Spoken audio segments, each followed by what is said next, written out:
দেখ ও মনে হয় চলে আসছে। আসো। শোনো, বাসায় কেউ নেই, শুধুমাত্র এই কাজের ছেলেটা আছে, তাতে কোনো সমস্যা হবে না। চলো ভিতরে চলো। আচ্ছা চলো। আসো, বসো এখানে। সত্যি তোমার হাজবেন্ড এখন আসবে না? আরে না, ও আস্তে আস্তে তাও মনে করো সন্ধ্যা হয়ে যাবে।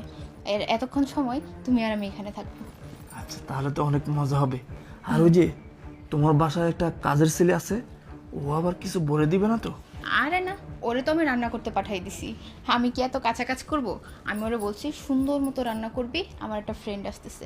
আর হ্যাঁ, খবরদার আমার অনুমতি ছাড়া আমার রুমে আসবি না।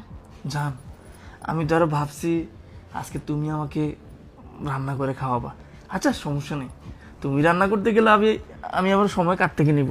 তুমি আমার সাথে এখন থাকবা আর কাজের ছেলেটা রান্না করবে, ঠিক আছে? কি ব্যাপার? এই ছেলেটা কে?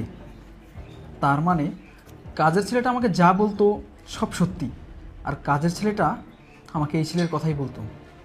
দেখি ওরা কি করে। শোনো, এখনো অনেক সময় পড়ে আছে।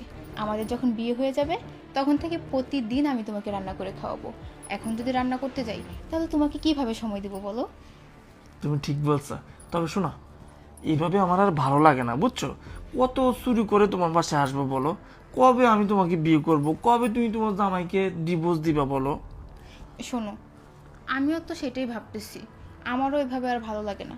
প্রতিদিন গোপনে তোমার সাথে কথা বলা, দেখা করা, পার্কে যাওয়া, আমার না আর ভালো লাগতেছে না। তাই এই জন্য ভাবতেছি